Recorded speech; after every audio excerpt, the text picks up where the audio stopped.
Euh, le jour de la manifestation, vous avez parlé du colonel Tchebourou. Et il me semble avoir entendu que au départ, les échanges étaient cordiaux, n'est-ce pas, avec lui? Bien sûr. N'est-ce pas? Et est-ce qu'il en est resté ainsi jusqu'à la fin? Bon, les échanges cordiaux étaient au moment où on était au niveau de l'entrée de l'université Gamal Abdel Nasser.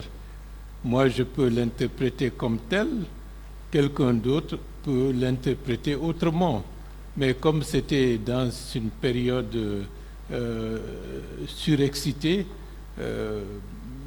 il y avait, disons, des positions tranchées de part et d'autre. Il nous a été rapporté ici, à travers des procès-verbaux des parties civiles, qu'effectivement, le colonel Tchebourou s'en est pris personnellement à plusieurs parties civiles à travers ses agents. Est-ce que quand on vous dit ça à la barre, vous pouvez croire? Je vous écoute, oui, je n'ai pas compris. Ces agents ont participé au maintien d'ordre. Est-ce qu'on peut y croire? Au maintien d'ordre? Oui. D'abord, le colonel Tchebourou, quand il était avec vous dans ces entretiens, est-ce qu'il était accompagné d'agents? Il y avait peut-être quelques agents. Il y avait des agents du CMIS qui étaient à côté. Bon, comme je ne connais pas le nombre des hommes liés au colonel Tchebourou, peut-être que d'autres étaient dans d'autres théâtres des opérations. Vous avez déclaré ici que le colonel Tchebourou n'avait pas d'autorité sur les agents. Est-ce que vous parlez des militaires ou des gendarmes et policiers? Parce que la distinction, elle est importante. Vous parliez de quel type d'agent? Non, à ce niveau-là, je ne peux parler que la manière dont un agent a intimé l'ordre de nous faire sortir de la clinique. Voilà. Sinon, très bien, ils vont jeter des grenades et le colonel Tchebourou était en face de lui. Et je pense qu'un officier de son rang qui a pris l'initiative de nous amener à la clinique et un autre subordonné qui dit non, ce n'est pas possible, sinon je fais sauter la clinique, ça posait problème. Pourquoi j'ai posé cette question? Parce que ça représentait presque un trophée de l'autre côté. C'était presque un trophée. En réalité, il n'avait pas de contrôle peut-être sur les bérets rouges et les militaires. Ça, c'est peut-être plausible. Mais, est-ce que sur l'esplanade du stade, vous avez vu un seul agent désobéir aux ordres de M. Tchebourou? Je ne l'ai pas vu en tant que tel prendre une initiative au moment où on était à l'esplanade du stade du 28 septembre. Donc, vous parlez d'insubordination au niveau de la clinique, n'est-ce pas? Simplement au niveau de la clinique pour dire les choses telles que se sont passées. Bien. Parce que c'est très important de le dire. À l'intérieur du stade, quand vous êtes arrivé, on ne va pas revenir sur tout ce que vous avez dit. Vous avez dit que quand vous avez appelé le colonel Tchebourou, il est venu à votre secours, n'est-ce pas? Disons, je me suis montré et bon, il est venu vers nous en marchant et il nous a pris en charge. Est-ce qu'à cet instant T, il y avait des morts à l'intérieur du stade? Je ne peux pas le dire avec certitude puisque je ne pouvais pas savoir ce qui se passait à l'intérieur du stade dans tous les coins et recoins. Sur les environs, là où vous étiez, est-ce que vous avez remarqué que des gens étaient blessés ou tués sur ces environs? J'ai vu beaucoup plus des gens qui étaient amassés et dont des jeunes enfants qui étaient mis à jour par un militaire. Vous avez parlé d'une femme, n'est-ce pas, qui était au milieu, encerclée des militaires comme des vautours, n'est-ce pas? Oui. Est-ce qu'à cet instant, vous étiez avec le colonel Tchebourou? Oui, puisqu'on traversait l'esplanade pour aller du côté où était garée sa jupe. Est-ce que, logiquement, tout le monde ne pouvait pas déduire que ces agents étaient en train de tenter de violer cette femme? La manière dont la scène que j'ai vue, humilier, déshabiller une femme, en pleine journée, au milieu de cette foule, entouré par des hommes en uniforme, c'était quelque chose de particulièrement révoltant. Donc, on n'a pas besoin d'être un génie pour deviner que cette femme est en train de se faire violer, oui ou non? Bon, le viol par extension, oui. Est-ce que... Puisque par rapport à ce que j'ai vu, pour être clair, le fait qu'elle soit déshabillée est en soi une atteinte à sa dignité. Par la suite, nous sommes partis. Je ne sais pas ce qui est advenu d'elle par la suite.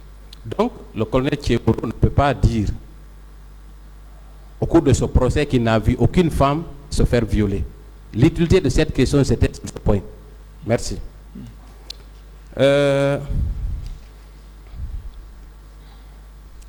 Dites-moi,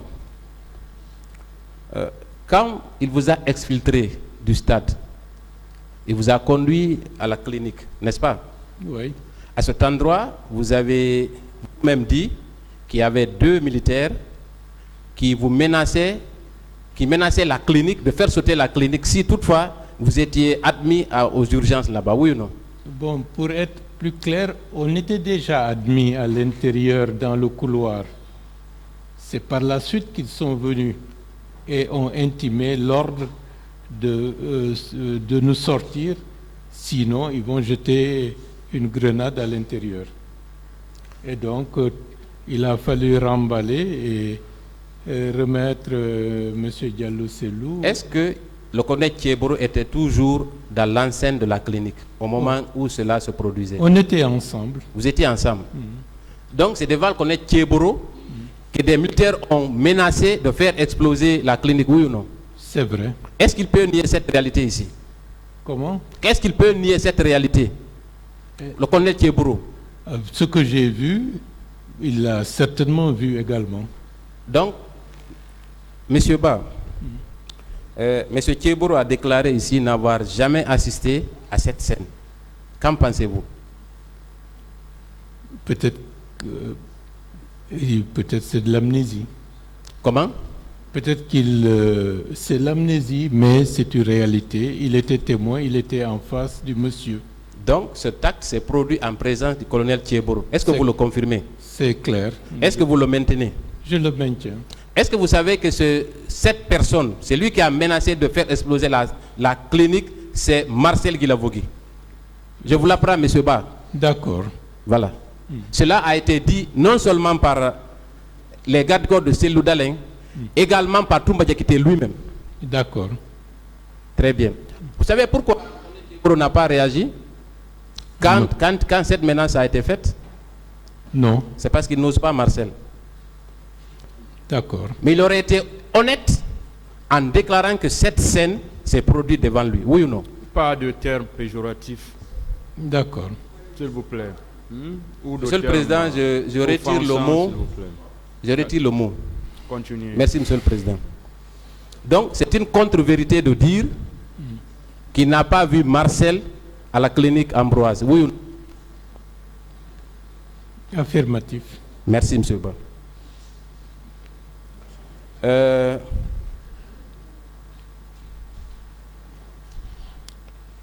Après la manifestation,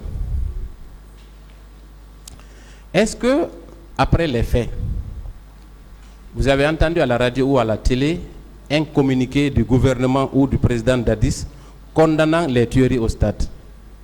Les circonstances de l'époque ne m'ont pas permis d'être attentif aux déclarations télévisées ou radiophoniques. Quelle aurait dû être la première réaction d'un chef d'État face à cette tragédie? Si vous êtes un homme d'État, vous étiez à sa place, qu'auriez-vous fait au moment des faits? Une condamnation ferme et toutes les dispositions seraient prises pour mettre la main sur les auteurs de ce massacre. Aucune condamnation. Même pas une larme de crocodile. Rien absolument. Monsieur Ba, est-ce que vous pensez que à travers une telle attitude, M. Moussa Dadis Camara à compatir à la douleur des victimes? Bon, l'expression de la solidarité et de la compassion pouvait s'exprimer de manière beaucoup plus visible et plus claire. Est-ce que vous savez que quand cette tragédie a eu lieu, il vous a rendu responsable de cette tragédie à travers un discours? Je n'ai pas prêté attention. Est-ce que vous savez qu'il a dit que vous avez amené les jeunes à la boucherie? Il a dit. Je n'ai pas fait attention. Est-ce que ça, c'est l'expression d'une compassion à l'égard des victimes? Non, pas du tout. Très bien.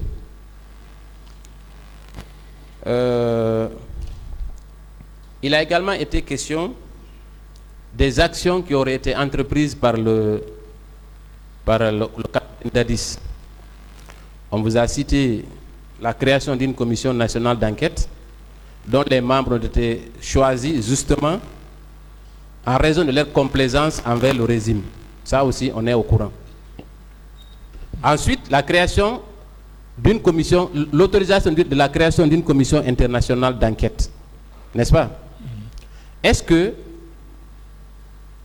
dès après les faits, le capitaine Moussa Dadis Camara ne devrait pas, à titre conservatoire, suspendre toutes les personnes qui sont soupçonnées d'avoir participé à ces massacres? C'est une responsabilité régalienne qu'il aurait pu utiliser. Est-ce qu'à votre connaissance, vous avez appris l'arrestation de militaires ou civils après ces événements? Non. Aucune personne n'a été arrêtée? À ma connaissance. À votre connaissance, n'est-ce pas? Est-ce que cela signifie que M. Moussa Dadis Camara a le sens de la lutte contre l'impunité dans ces conditions? Non. Très bien. Sur la responsabilité supposée des leaders, il a également été indiqué à cette barre que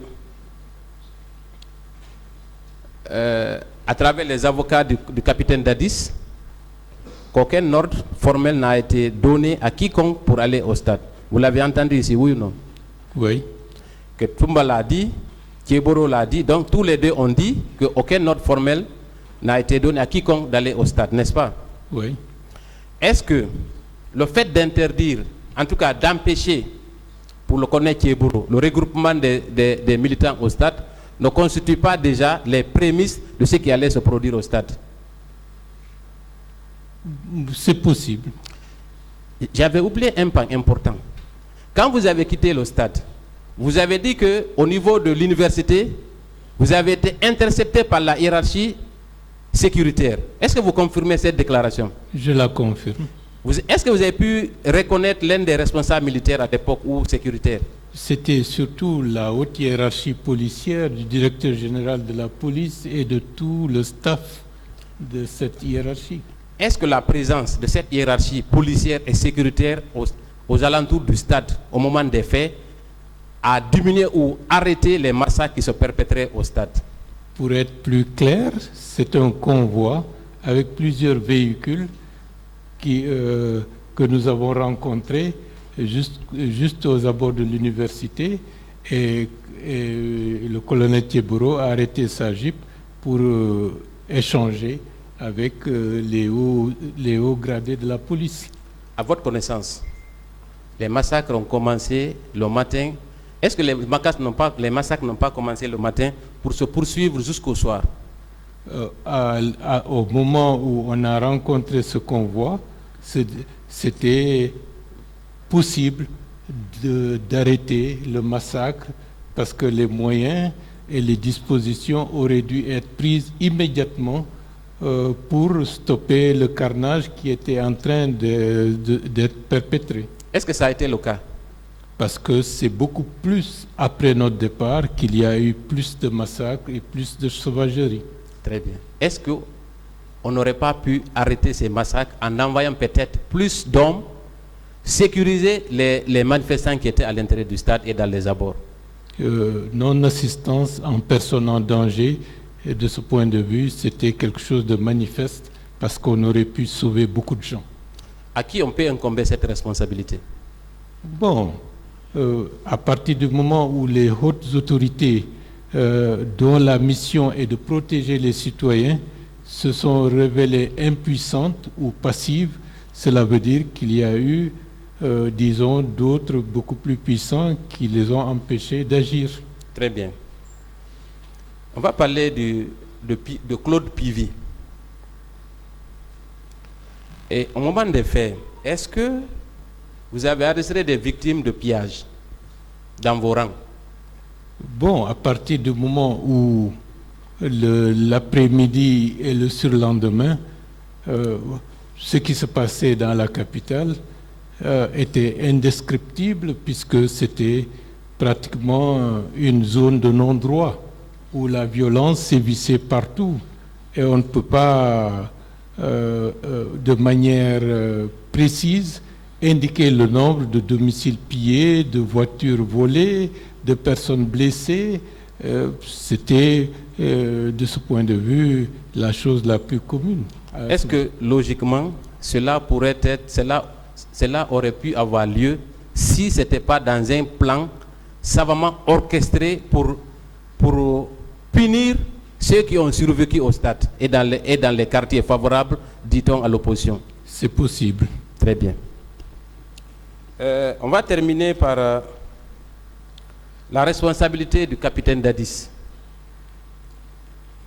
Est-ce que vous savez que des miliciens ont été recrutés justement en prélude à cette manifestation? Est-ce que vous êtes au courant?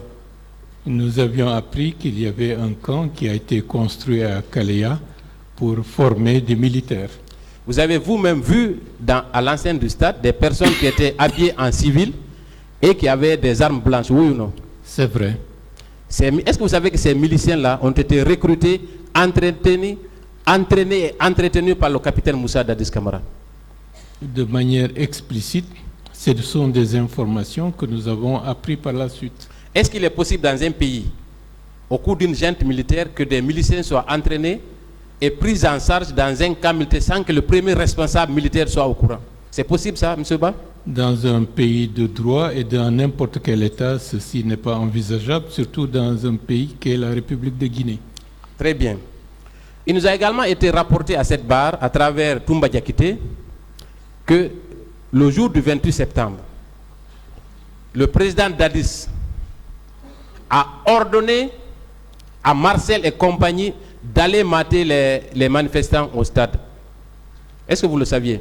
Je l'ai appris en écoutant et en suivant l'audience à la télévision.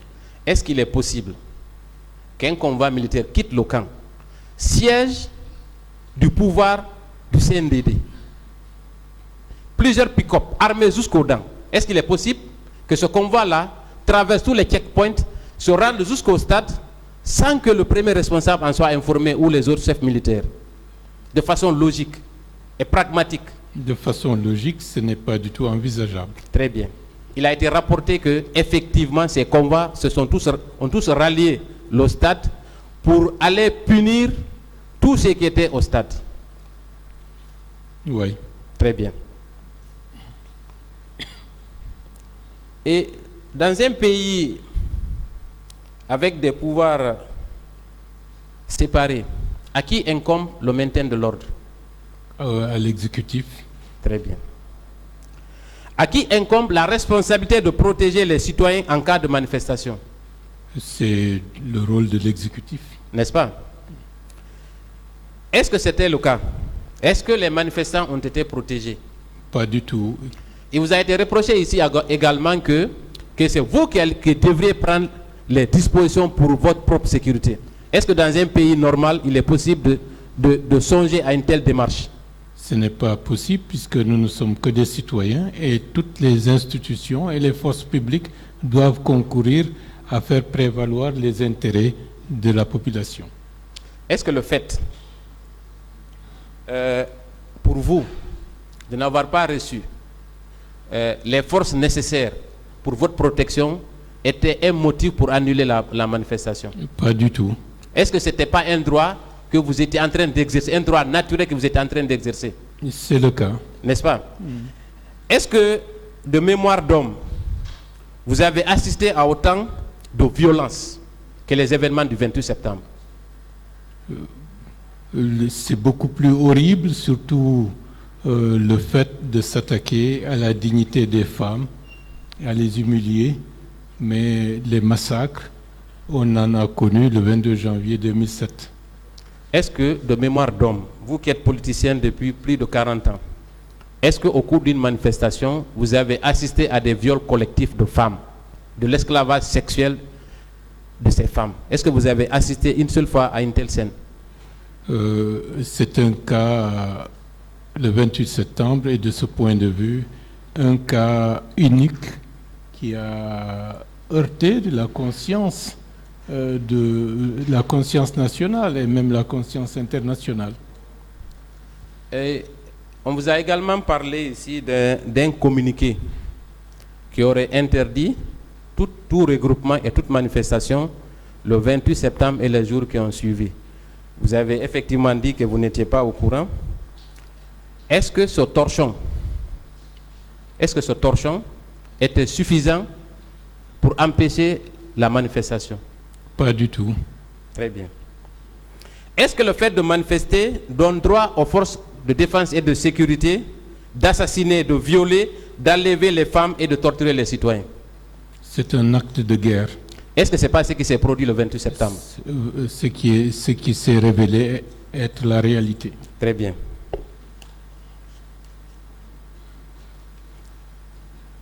Est-ce que l'emploi par le président Dadis de l'expression « ils ont envoyé les jeunes à l'abattoir » ne trouve pas tout son sens avec le recul?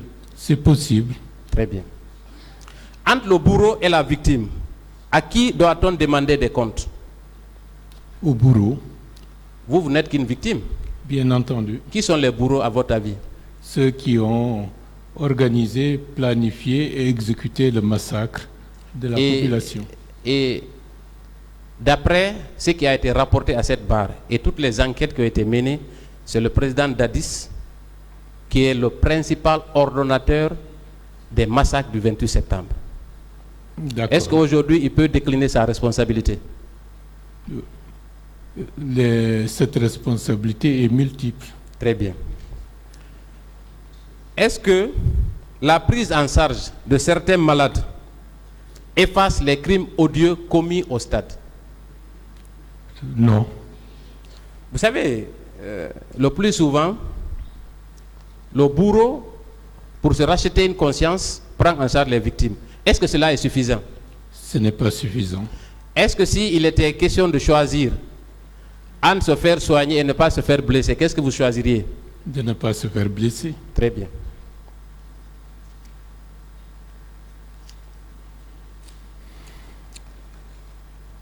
Vous êtes un homme politique, n'est-ce pas? Oui. Vous œuvrez dans l'arène politique depuis plus de 40 ans. Que représente la parole d'un homme d'État? C'est sa valeur, c'est sa force, c'est son identité, c'est cela qui constitue l'ossature intrinsèque d'un homme politique. Le respect de l'engagement, le respect de la parole avec des convictions.